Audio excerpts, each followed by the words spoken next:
Nigerians in South Africa blast federal government over June 30th evacuation deadline as Airpeace CEO speaks on repatriation.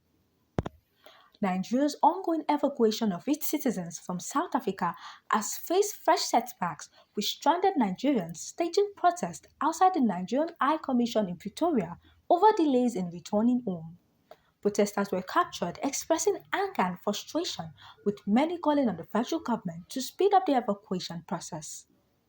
During the protest, Nigeria's Consul-General in Johannesburg, Ambassador Ninikanwa Olachi Okey-Uche, appealed for calm and assured the protesters that the government was working on the evacuation process, but the Nigerians remained dissatisfied, demanding immediate flight and clear timelines due to fears over the approaching June 30th deadline. To hear you say, "Thank you, Mr. President." Thank you, Mr. President. We see the good thing you're doing. We see the good thing you are doing. And we are just pleading to fast track it. And we're just pleading to fast track it. Now that is a valid message. I tell Mr. President, thank you. Thank you, President. Thank you for what? Thank you for what? Malawi's government has steadily taken their people home.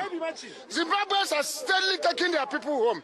Mozambicans are steadily taking their people home. Our people are asked to leave their homes and come here to be lifted. And they have moved, only to be stranded here. And then you are telling us to thank the government of Nigeria. Why would we thank Mr. Tinubu? Thank you, President. For what? For what? They ask people to come out. Even if you have not asked Nigerians to come out, we will find our way. Yeah. You will be gotten home. You need to trust your missions. Not even here to take questions. I'm here, sir, to reassure you. Simple. The protesters, many of whom registered for the federal government voluntary repatriation program, said they had not received clear information on when an additional evacuation flight would depart, while some complained of inadequate accommodation and support while waiting for the next airlift. Nigerians are crying and they are politicking right there in the red chamber. They don't want to hear them. It's okay. They are crying. He has assured us that they are Oh, going. not before. Before then, what will happen? Let's go and get our money. Yeah. She has come to give her. Please, please. That is, we have to dialogue. It's not a monologue. Please. You are telling us on behalf. When? Give us a date. They are crying here. They don't have any place to sleep. People are stranded sleeping on the street. Even so many of them are sick. When I went inside there, so many of them inside there are sick because of the situation. Even right now, to see food to eat is difficult. If not, some of the pastors, like the Pentecostal Fellowship of Nigeria here in South Africa, have come with their food and some other organization to make sure that these people have food. The government cannot even provide food for the people that are stranded in the High Commission here. It's so embarrassing, it's so shameful that the government of Nigeria are irresponsible. The evacuation program was introduced after growing tensions in South Africa, including anti-immigrant protests and fears of xenophobic attacks targeting foreign nationals. Nigerian authorities said the exercise was designed to assist citizens who felt unsafe and wished to return home voluntarily. More than 1,000 Nigerians reportedly registered interest in the program. The first batch of Nigerians was evacuated on June 11 aboard an Airpeace flight.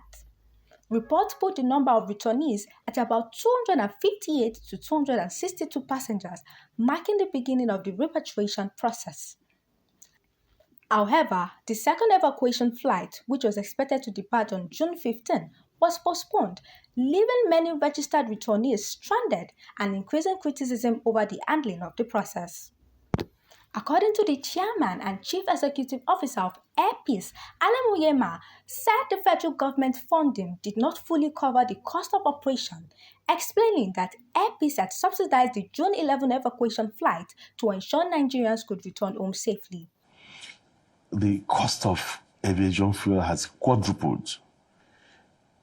And it is not true that I'm taking money from the federal government for myself.